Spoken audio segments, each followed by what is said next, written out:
प्रियजन आत्मीयजन सादर नमस्कार। नेपालको जेनजी आन्दोलनको बारेमा संसारभर चर्चा भइरहेको छ, तर म भन्छु नेपालमा जेनजी आन्दोलन भएकै छैन। भएको के छ त? नेपालमा त जेनजी क्रान्ति भएको छ। त्यो क्रान्तिमा उभार भएको त्यो ज्वालामुखी देखेर मैले यो किताबभित्रको एउटा कविता, भोल्क्यानो कविता सम्झिएँ। यहाँ छ यो भोल्क्यानो कविता। अनि मलाई के पनि लाग्यो भने यो कविता त नेपालको जेनजी क्रान्ति पछाडि लेखिएको हो जस्तो पनि लाग्यो। तर वस्तुतः यो कविता जेनजी क्रान्ति पछाडि होइन, जेनजी क्रान्तिभन्दा 2 वर्ष अगाडि नै यो पुस्तक छापिसकेको थियो, बजारमा आइसकेको थियो। द इम्पायर अफ ट्रुथ अर्थात् सत्यको साम्राज्य। यसका लेखक हुनुहुन्छ नेपाली मूलका कवि लेखक मेरा आदरणीय दाइ रमेश शर्मा। उहाँले लेख्नुभएको यो कविता सम्झिएँ मैले। यो कविताले भन्छ, पहाड बाहिरबाट सुन्दर देखिए पनि सधैँ खुलेआम दमनकारी छ, अत्याचारी छ, कठोर छ, निर्मम छ। अब एउटा कुरा के स्पष्ट पारौँ भने यो कविताको मैले भोल्क्यानो कविताको उल्था ठ्याक्कै गरेको होइन, यसको भावार्थ निकालेको हूँ। किनभने त्यो उल्था गर्ने क्षमता मसँग छैन। कारण त्यो उहाँको भाषा शैली उच्चतम तहको छ, त्यहाँसम्मको अङ्ग्रेजीमा समझ मेरो छैन, वास्तविक कुरा भन्नुपर्दा।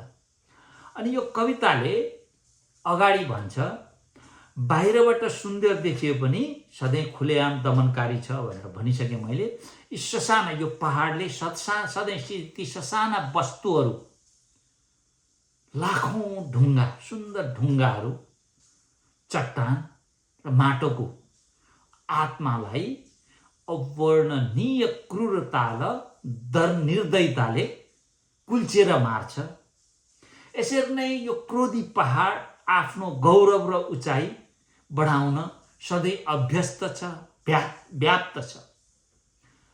कविताले अगाडि भन्न खोजेको छ, हरेक कुराको आफ्नै सीमा हुन्छ। यो प्रकृतिको आफ्नै उत्कृष्ट बुद्धिको उपमा पनि हो। तर ती ससाना ढुङ्गाहरूले कहिलेसम्म क्रोध र दमनमा बाँचिरहन सक्छन्? ती ससाना ढुङ्गाहरू कहिलेसम्म क्रोध र दमनमा बाँचिरहन सक्छन्? जब एउटा निर्णायक समय आउँछ, तब ती ससाना ढुङ्गाहरूले पनि गुरुत्वाकर्षणको प्राकृतिक नियमलाई उल्लङ्घन गर्छन्।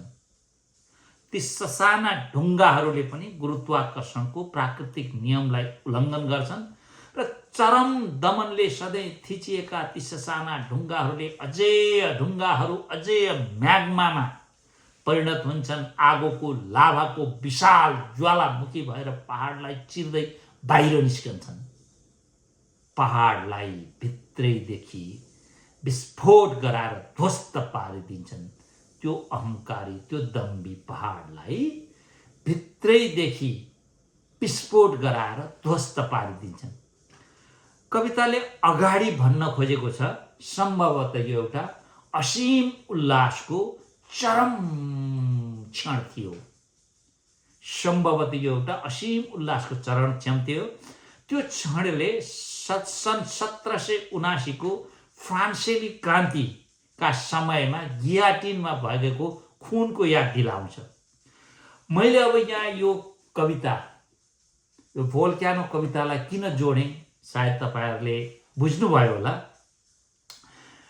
नेपालको जेनजी आन्दोलनले पनि भर्खरै एउटा पहाडलाई ढालेको छ। एक युगमा एक दिन आउँछ भने जस्तै त्यो एक युगको एक दिन आयो। जेनजीहरू अचानक ज्वालामुखी बनेर निस्किए र त्यो अत्याचारी, अहङ्कारी, शासक रूपी त्यो कुरूप दम्बी पहाडलाई ढालिदिए। र यहाँनिर अर्को महत्त्वपूर्ण कुरा मलाई जोड्न मन लागेको कुरा के पनि थियो भने, क्रान्तिका समयमा गियाटिनमा बगेको खुनको याद दिलाउँछ भने जस्तै मलाई पनि त्यो बानेश्वरमा बगेको काठमाडौँका गल्लीहरूमा ती किशोर किशोरी युवा युवती जेनजी पुस्ता र नेपाली नागरिकको बगेको खुनको याद आयो। ती पहाडमुनि त्यो सत्ताको कुरूप जसको कुनै पहाडको जस्तो गौरव गाथा थिएन, ठिक विपरीत थियो यसको कथा।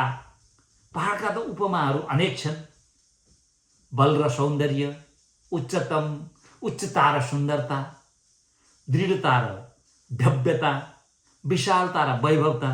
त्यसको ठिक विपरीत त्यो कुरूप सत्तारूपी पहाड मुनि थिचिएका ती सुन्दर ढुङ्गा जस्तै लाग्यो मलाई नेपालका ती जेनजी पुस्ता र युवा पुस्ताहरू अनि ती नेपाली नागरिकहरू कुशासनको शिखर बनेको सत्ताको त्यो कुरूप अत्याचार रूपी दमनकारी पहाडमुनि थिचिएर मिचिएर उकुस मुकुस भएर जो वर्षौंदेखि बाँचेका थिए ती नै जेनजी थिए। वास्तवमा त्यो अचानक भोल्क्यानो भएर निक्लिए र पहाडलाई ध्वस्त पारिदिए। यो किताबभित्रको भोल्क्यानो कविताले कोरेको दृश्य र जेनजी आन्दोलनले कोरेको दृश्यमा मैले सादृश्यता पाएँ। त्यसैले कवि तथा दाइ रमेश शर्माको यो कवितालाई, भोल्क्यानो कवितालाई मैले तपाईहरुसँग जोडेँ, शेयर गर्न मन लाग्यो।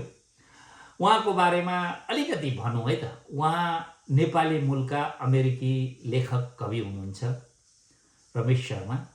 अंग्रेजीमा लेख्नुहुन्छ, बोस्टन वरपर बोस्टन क्षेत्रमै बस्नुहुन्छ। विशेष त उहाँ उपनिषदका उपासक हुनुहुन्छ र अनुपालक पनि हुनुहुन्छ। उहाँका कवितामा, उहाँ प्राय कविता लेख्नुहुन्छ। उहाँले